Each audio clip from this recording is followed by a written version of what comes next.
Hi everyone, welcome to my channel. In this video, we'll be talking about geothermal energy, the renewable energy source using the Earth's heat. Please remember to like and subscribe. Now let's get right into it. Fact 1. From the deep Earth. Geothermal energy leverages the heat that's generated deep within the Earth's inner core. Scientists estimate that the inner core is as hot as the surface of the sun, and this heat is continually radiating out and toward the surface of the Earth. And so you can say that geothermal energy is tapping into the inner core of the Earth in order to produce energy. And if you think about it, if the scientists are correct, technically geothermal energy is similar to solar power, because the power from the sun, which is radiating from the temperature of the sun, if it's similar or the same as the inner core of the Earth, then the heat source is relatively the same in terms of its power. And so we have actually an untapped vast amount of heat energy within the Earth, able to power our world. Alright, let's get into the next fact. Fact 2. Tectonic plates. As I mentioned in the previous section, geothermal energy relies on the heat that's radiating from inner core of the Earth. If you think about it, if the tectonic plates do not exist and the top crust of the Earth is one solid, no cracks, and completely smooth, the heat cannot really escape. And this is why geothermal energy is typically only found within tectonic plates, because the tectonic plates are shifting and thereby opening up a deep chasm into the deep of the Earth. And that is why volcanoes and geothermal energy go hand in hand, and also earthquakes. We need these cracks of the Earth's crust from the tectonic plates so that more heat could be radiated out from the inner core. Because remember, the inner core is so deep within the Earth, and if there is no cracks on the Earth's surface or the crust, then the heat cannot really escape that well.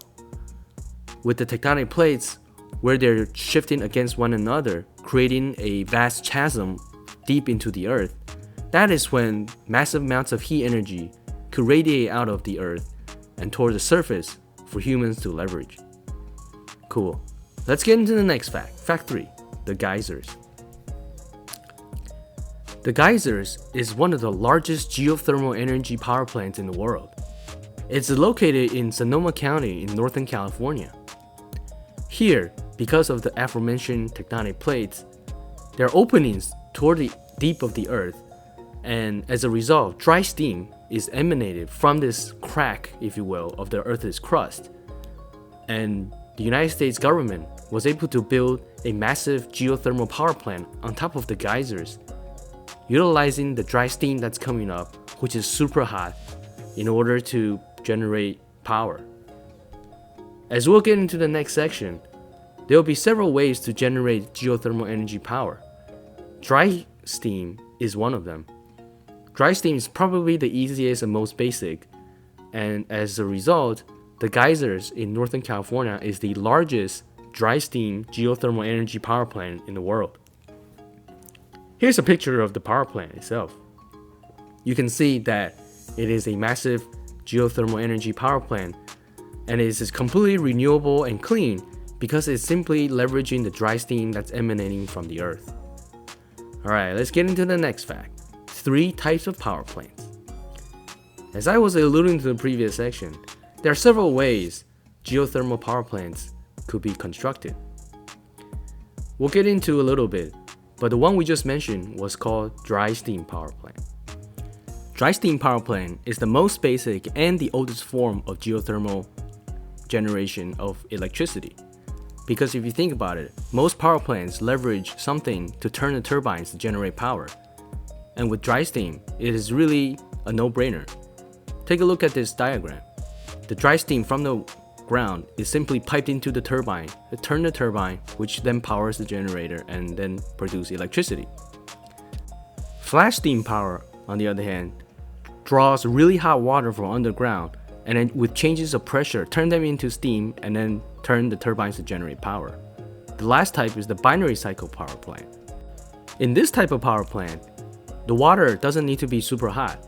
It just needs to be pumped out and then exchanged with a binary liquid, which causes it to turn into vapor or steam and then turn the turbines to generate power. Alright, let's get into the next and final fact, mostly in the United States. A very interesting part about geothermal energy is that although worldwide there are many areas with geysers or geothermal heat sources from the ground, the United States is the leader in the generation of power using geothermal energy. I think this is a problem because geothermal energy is likely a very difficult and expensive way to generate power.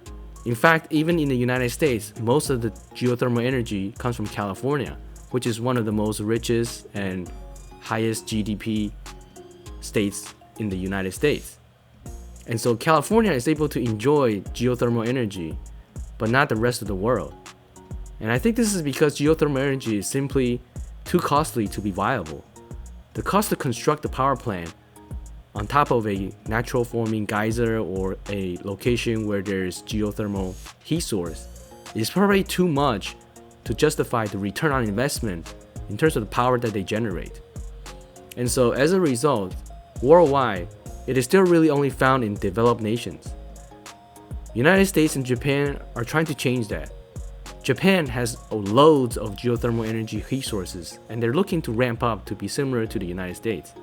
Alright, that's it for my video today. Thank you so much for watching. Please remember to like and subscribe. See you next time.